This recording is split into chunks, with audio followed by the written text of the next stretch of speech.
What's happening? This is your brother from another mother, the Black Rifleman, and I'm coming at you once again. Just some questions as I have made my way home. Are you prepared for what may be coming our way? We have indeed seen all sorts of craziness over the last few months.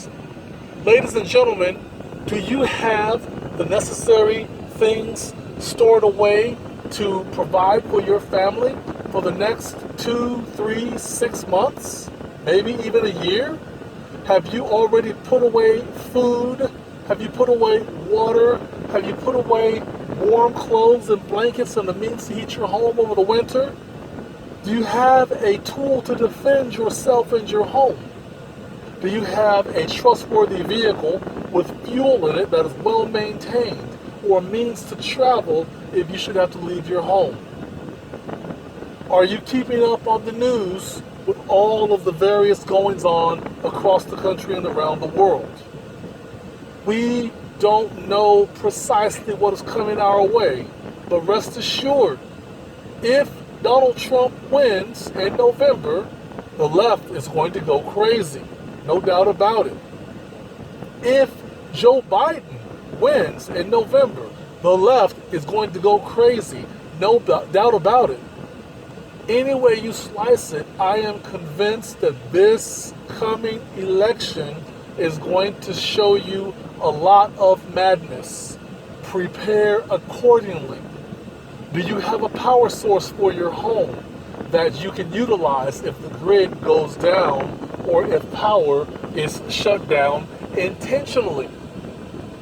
Do you have a means to make sure that you have your electrical devices, your refrigerator, your freezer, your CPAP machine, all those types of necessary items having the ability to be powered?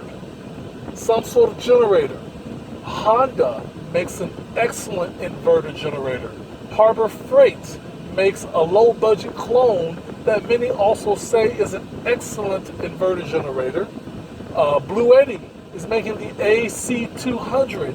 It's a noiseless, fuelless, multiple ways to be charged solar generator. Basically, it's a glorified battery pack that can hold a lot of power and produce a lot of power and run a lot of stuff without making a sound. And if you have it plugged in your home, it's not going to kill you with carbon monoxide poisoning.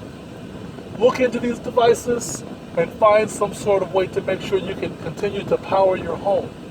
If you live, particularly if you live in the city, do you have a means to block your windows and secure your doors to protect those of you inside from those outside who may want to come inside and do you harm? I.e. plywood, that type of stuff, or the break-resistant film that you can get from 3M, the wood that you can get from Lowe's and so forth.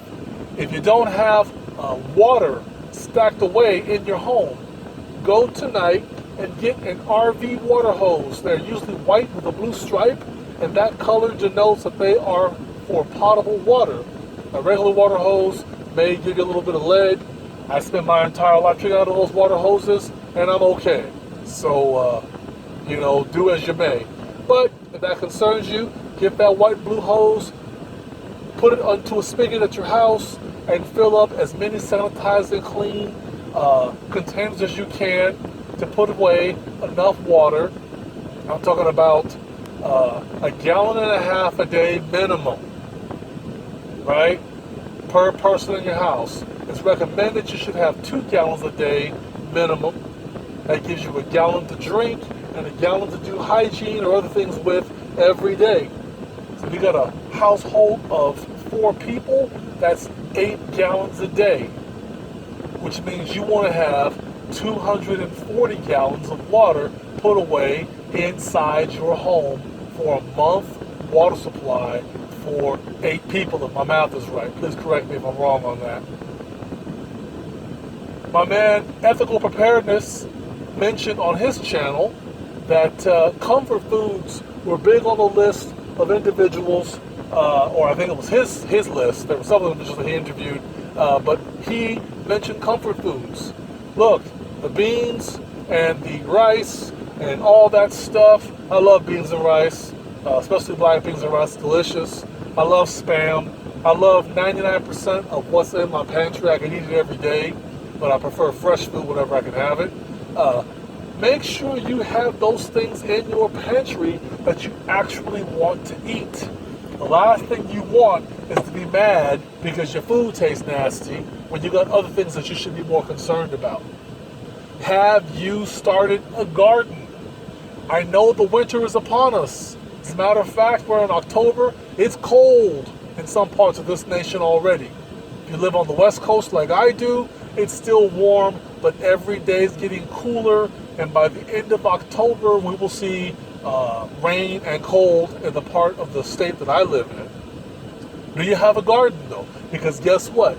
You can plant greens and other items during the cold months. If you have a couple of UV lights, you can plug them into your garage, and you can grow stuff in buckets. Heck, you can grow stuff in an old bathtub inside your garage. And keep it warm in there. It's going to be a little bit warm in there in general. And guess what? You got yourself some fresh vegetables and so forth. Do you have medical supplies? Do you have a first aid kit and the training to use it? Particularly for those serious injuries, tourniquets and blood clotting agent, and the means to provide sutures and so forth. These are all things you should be considering. It's not too late. Please don't wait and go knocking on someone's door after the doo-doo has hit the impeller and splattered everyone. They probably are not going to want to share with you at that time, and they might offer you some lead for your efforts, if you catch my meaning. Well, just some things for you to think about. I hope that you and those you love are doing well. God bless you. Stay strong, vigilant, and prayed up. This is the Black Rifleman, representing the Black Riflemen's organization. May God bless and keep all of you and those you love. I'm out.